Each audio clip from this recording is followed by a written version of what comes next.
So my name is Daniel Williams. I run the product marketing team for our routing products here. So many of you are familiar with our SLX product. I run product marketing for a number of other products, including the visibility products. And with me is Rajiv Goel, who's the Director of Product Management for those products as well. And we're very excited to be here at Network Field Day number 12. We are going to talk about new product capabilities we have coming out. I'll just take a few minutes here, a couple slides, 3 slides, and talk about some of the market drivers, and then I'll turn it over to Rajiv, who'll go over the products and the use cases that we have. So we're all familiar with all these points here. This is really how, when we came to market, when we worked with our customers, we thought about what the product needs to support as we look forward in terms of networking.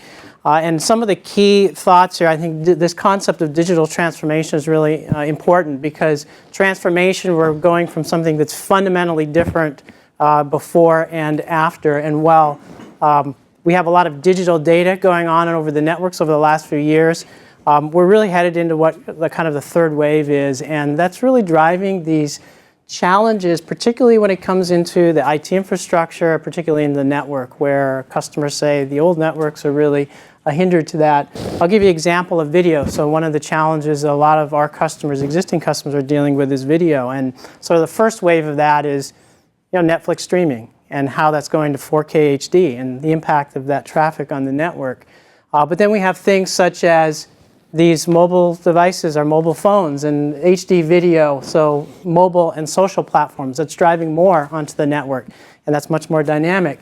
And then we have what I think about as sort of the 4K HD Internet of Things, where we have these ultra-high resolution digital cameras that are building in some of that cognition through analytics and understanding of that traffic going across those networks, and actually performing functions in an automated way. So an example that's come to mind was when I was talking actually with some analysts about this, was automating the process going through an airport. So you no longer have to have physical IDs that are associated with a person, using facial recognition through the entire process.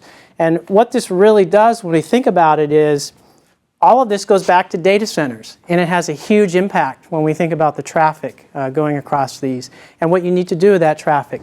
And so when we distill that down to really what the key imperatives are for our customers, whether they're large enterprises or large service providers, it's how do we address the need for the business agility as we go into this new world? How do we address the service level demands? So it's services or application demands, and then how do we actually scale for that and do that very cost effectively? And that gave us sort of a new lens to think about the platforms that we need to come out with, the routers and the switches that we need to come out with when we look going forward. And first and foremost is, how do we actually make the network as agile and as easy as the compute infrastructure? So looking at it from the standpoint of the full life cycle, not just the provisioning of the services, but then how do you actually automate that full life cycle and do that cross-domain? I know you've heard a lot about Workflow Composer, but then how that actually works with the platform. Something new that we actually embedded into this platform we're positioning as the Brocade SLX Insight Architecture, and within the router itself, some dedicated capability for embedded visibility into that network traffic going across. So how can you do that, extract just the data you need to better understand what's going across the network without compromising any of the fundamental forwarding capabilities that you need in that router, so you can better monitor the network, better provision, better troubleshoot it. And then also, from a platform standpoint itself, how do you actually get the maximum capability that you need? It could be performance, it could be scale, it could be port density, it could be how many devices you can support. Do that today and make it extensible going forward into the future, so that, again, you can actually cost effectively deal with that. So these are the key things we were thinking about as we're building the product. And with that, I'd like to turn it over to Rajiv to talk to you specifically about the technology. We are very excited to share this new offering, SLX 9850, with you. So just to give you the perspective on this, if you are familiar with our routing products, like let's say for example Brocade SLX. So this platform basically provides the next tier of higher density, the capacity and the capabilities, like Daniel mentioned earlier, to meet the next generation requirements for the customers. How does the software, this is the view of the software on this platform. How would the software look like? So if I go from the left in the clock order over here, so one, it will have capability to support high failure domains.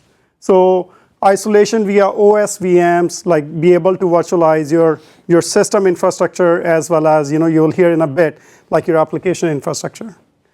Number two, it will support, so it has now, as you recall, right? So MLX has been is a very successful product line into the service providers, campus WAN, data centers and all, with very rich routing and MPLS capabilities with NetIron. Those capabilities are inherited from there. So which are on this network, on this platform, in conjunction with the OS modernization over here. Does that routing include segment routing? The routing over here, I'll talk about in features in a little bit. So you would see over there and the use cases. So third, it will support the REST API and Netcon for the direct automation or for the provider's management automation or the workflow automation. Fourth, it provides support for dedicated analytics.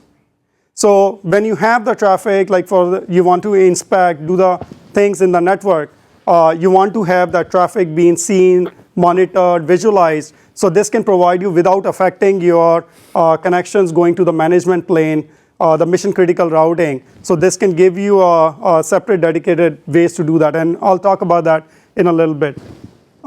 Fifth, open environment.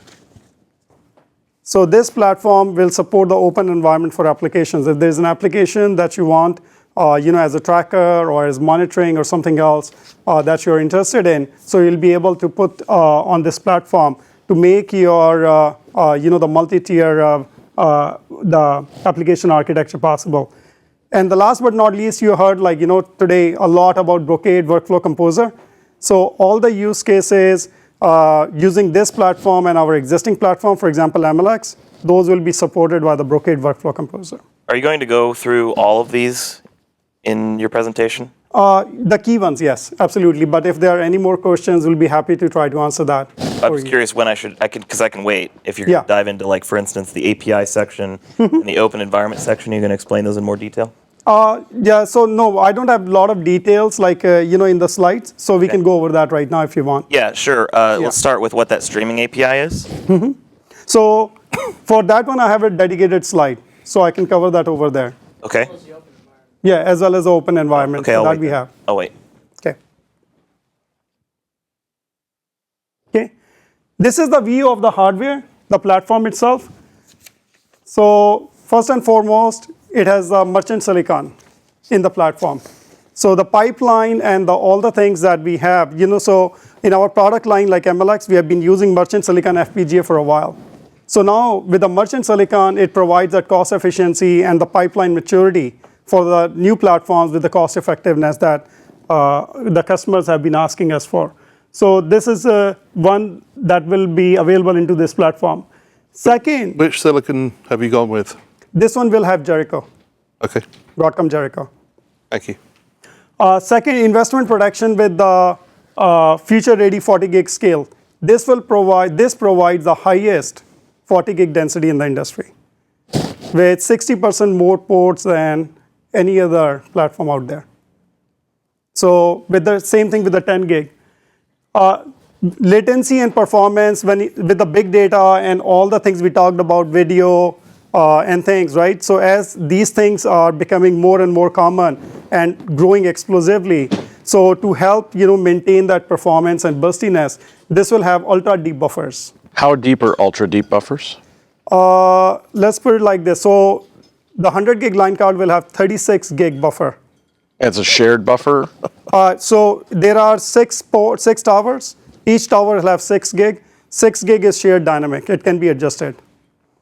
It can be adjusted per port or per application. It can be done. Highest port densities for 40 and 10 gig, right? And the 100 gig will be similar to probably one other platform in the industry. Dedicated analytics path over here. As the analytics is growing, so imagine today mode of operation is that customers are using, let's say, if you look at the infrastructure of the platform, So there is a path which goes from line cards to the management plane. So that gets overburdened when you want to do analytics. In this case, it won't be, and we'll talk about that in a bit. Do those analytics impact the data plane in any way from a performance perspective?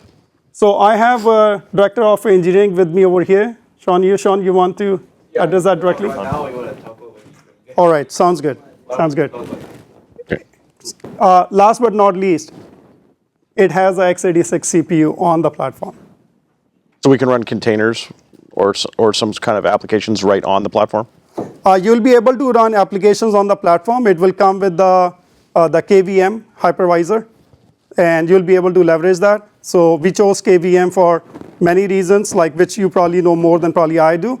So with the KVM, you get the Linux capabilities with all the the narratives on it, and so that will be what you will be able to use. Containers we are investigating, but this is basically to help run the most applications that customers are looking for.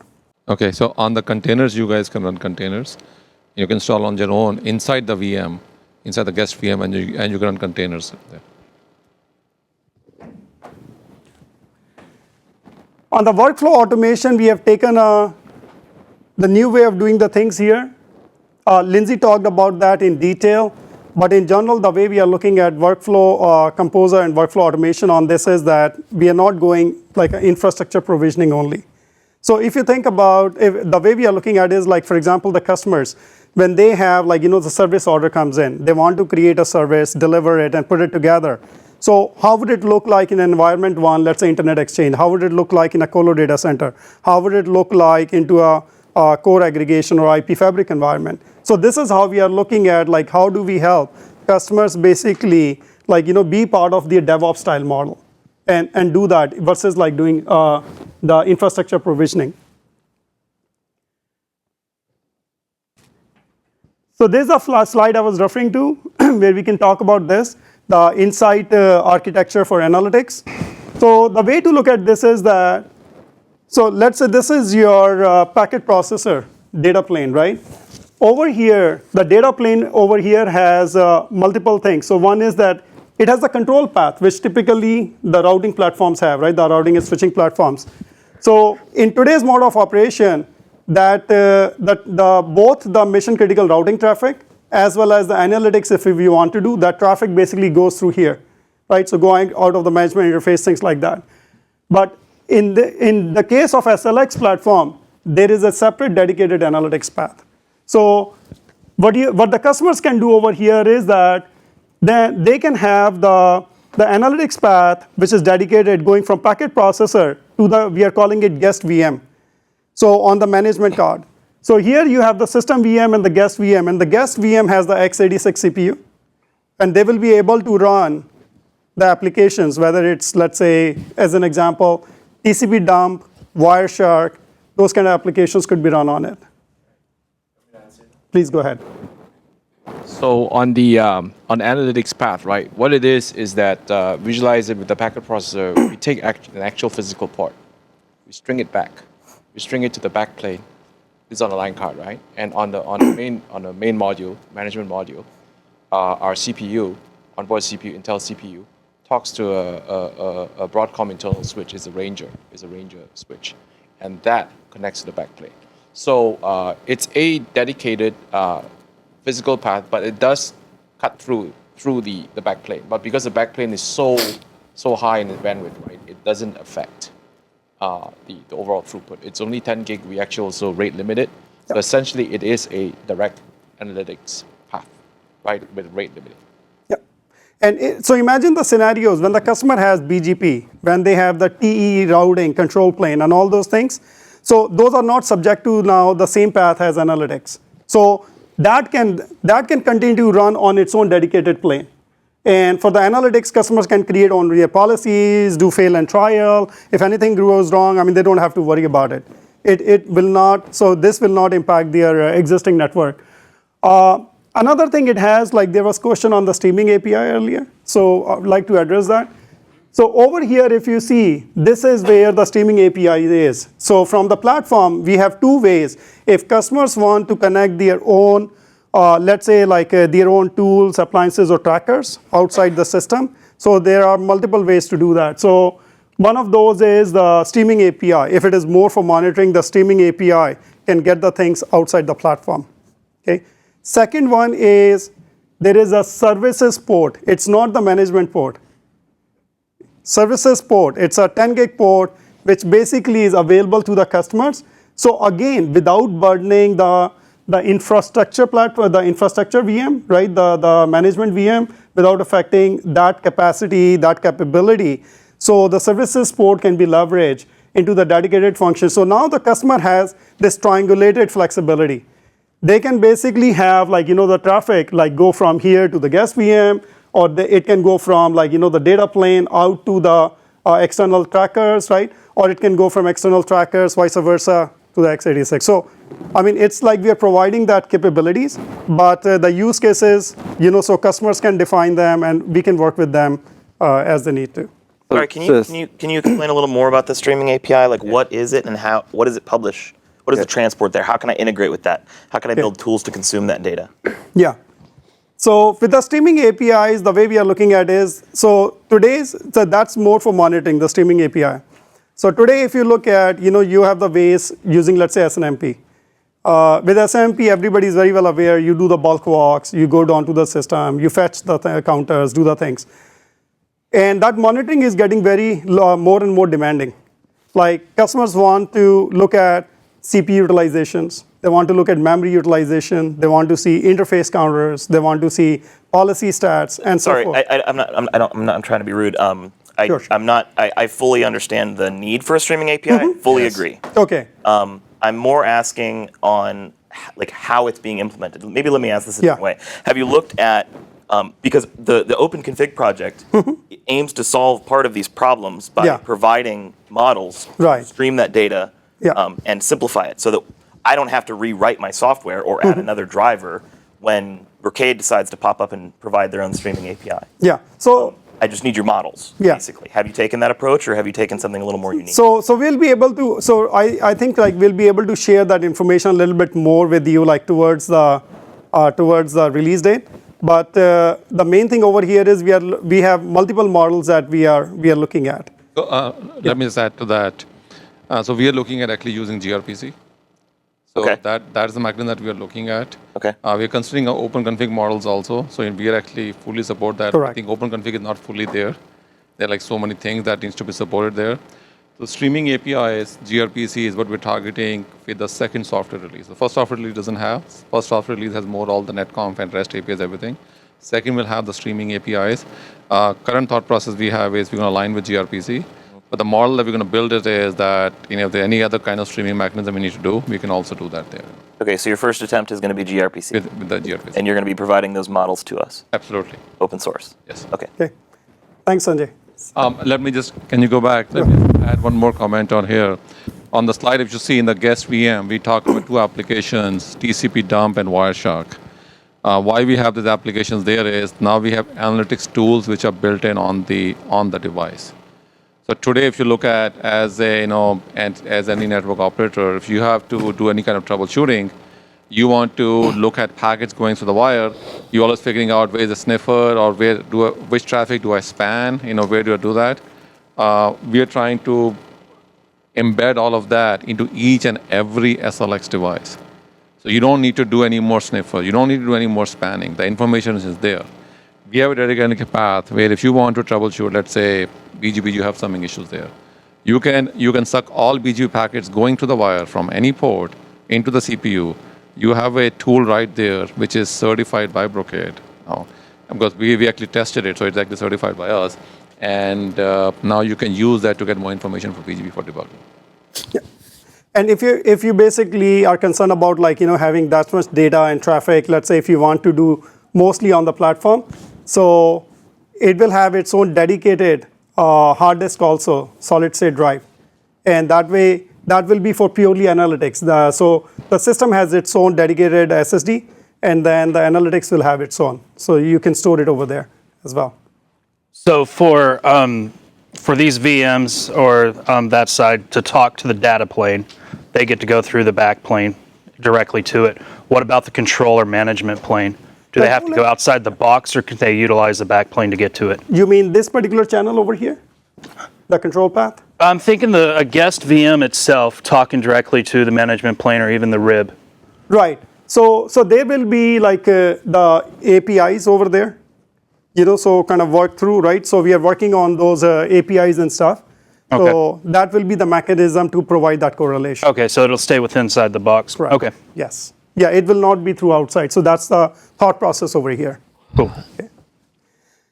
Okay, another thing I would like to highlight is, Daniel mentioned earlier, 1.5 RU blade. So the approach we have taken is, given all this density, and then you know how 100 gig is now in an explosion era, right? 3 years back when it was introduced, it was very expensive, it was niche. But now no more, right? It's becoming like more commodity as the price goes down, and there is an explosion in deployment going on. So how do you continue to provide that generation proofing to the customers? So our thought process over here is like for this platform, we went with instead of 1 RU blade design, we went with 1.5 RU blade design for multiple reasons. One, it maximizes the real estate, right? Go ahead, Sanjay. It provides the next generation like power, thermal, and cooling. That way, as the more and more, even 400 gig densities come in, it can continue to provide customers that kind of like investment protection. 10 gig and 40 gig, it will continue to deliver the highest 10 gig, 40 gig density with this design. Same thing for 100 gig. In future, it should be able to support, because think about like, these things get more and more dense. You need that space, power, and cooling to be able to support. It will be able to scale up to provide like things like, for internet peering, like for routing, for border capabilities, like the next generation peering capacities like 4 million routes. As the policies become more and more mainstream and more use cases are coming in, like today, if you take the chips, it supports like, 10,000, let's say, policies, right? The way you do it, like 10,000 to 40,000. It will be able to support up to 1 million. And so forth.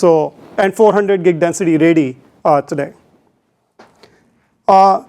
So here are the use cases. I'll just show it to you. I know like we have a pretty tight window here, but these will be the use cases it will be addressing initially in release 1. So enterprise data center, the use cases we'll be supporting will be IP fabric, core aggregation architecture, which is the tiered architecture, spine, super spine role, core and aggregation role.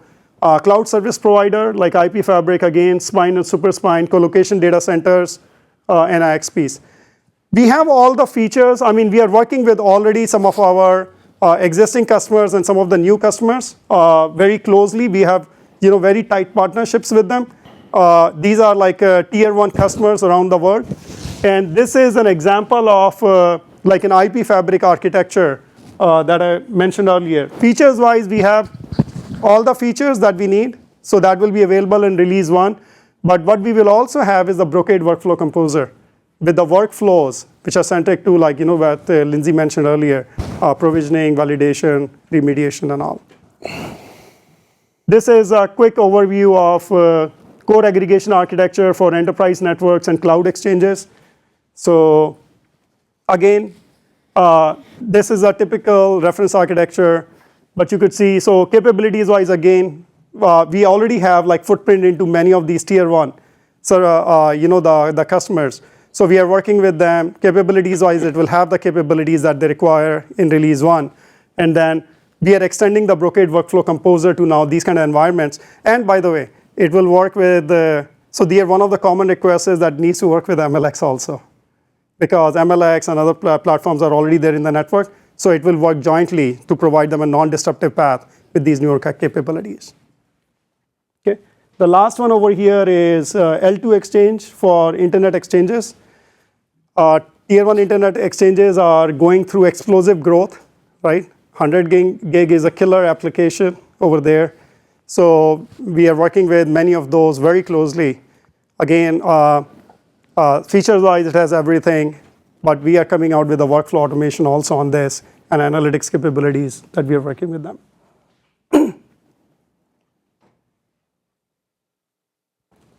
So that's just a quick summary. Like we are looking at the agility and how we can use our automation framework to provide and channel that agility in customer networks so that they have more control in a DevOps style. in their network, and both as a workflow, right?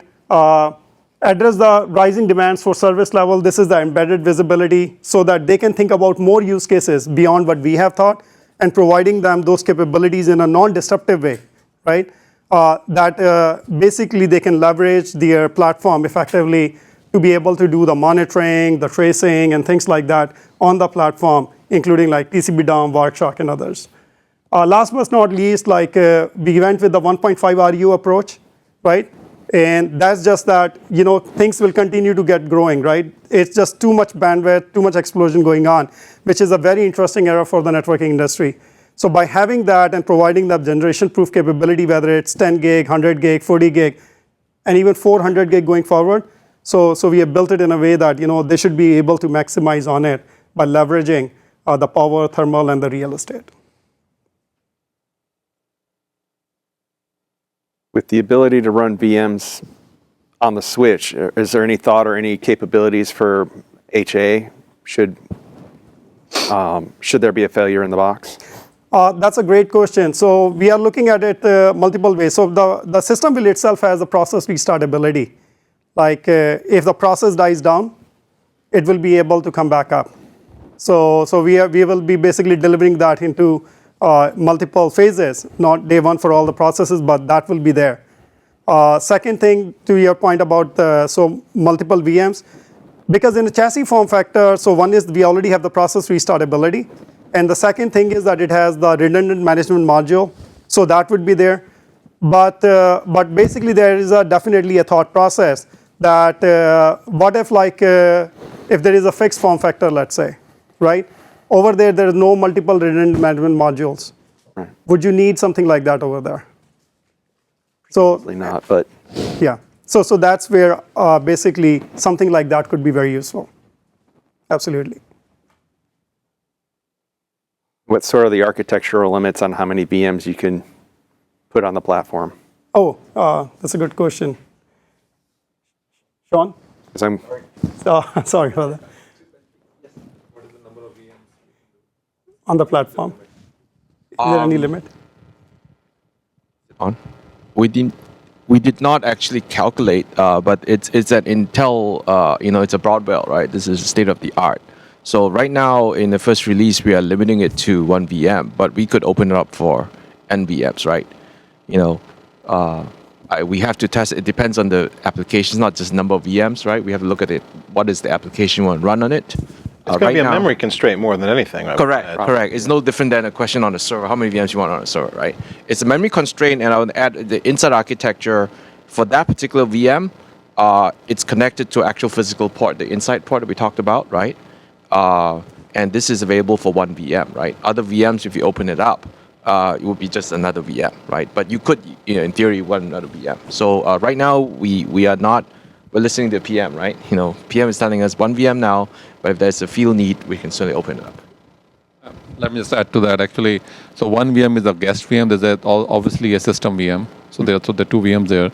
What we see is actually from the future is to run more applications with running containers inside the VM is probably going to be the lightweight approach. Since we have the VM, so it gives the protection for the system and the guest. But within the guest VM, you can start different applications, different containers, bring it up, bring them down rapidly on that. How much memory is available to the non-system VM? You know how much memory you have reserved for that? How much memory? Off the top of my head, I can't remember. I have to follow up. But it's the order of gigabytes, right? Because we have the RAM, it's very large. Yeah, I can't remember off the top of my head, but it's in the order of gigabytes. We can get Single-digit gigabyte. Okay. Sure. Any other questions? So maybe I missed it on the slides. Sure. As Ethan said, segment routing, was that supported? I didn't see it. So segment routing, not in first release as it comes out of the door, but so we are working with some of our customers on that, and we will probably bring it in a future release. And I say segment routing, that's that segment routing and BGP-LS, is that there as well? Yeah, Okay. it will go hand in hand. Okay. Correct. Well, I might have missed this one too, but VXLAN? Yes. So the VXLAN again, in the first release, all the architectures that you saw, So it is VXLAN ready. We have it basically VXLANs working in the lab, but right at the first release, it will not be available. So in the first release, it will be we have customers who are waiting for these architectures to be delivered. Okay. So it will basically first go in there, and then we will basically, I mean, it's VXLAN capable. We already have the codes and things, but we will release in a production way, basically in a follow-on release. So, I mean, the other way to look at it is that when we designed this platform, our key focus was make it future ready. Yep. So anything that we can do in the hardware, whether it's bigger cards, more power, that we're ready for that. There is no back plane, there's no mid plane in the system there. Yeah. Second was to enable the inside architecture, so we have the visibility architecture there. That their infrastructure there, we can load applications there, we can add more things on the top there. And third is the Brocade Workflow Composer, tie that very strongly with this product there. Now that they're here, the foundation is there. Now it's a matter of us adding more features there. VX and other segment routing absolutely will get all of them. Yeah. It's just not in the first release. We have to make sure the architecture is right there. Yeah. For softwares, we have this big list. Engineering keeps saying that you want all the features day one. That's not going to happen, but we'll come out with it. It's ready for that.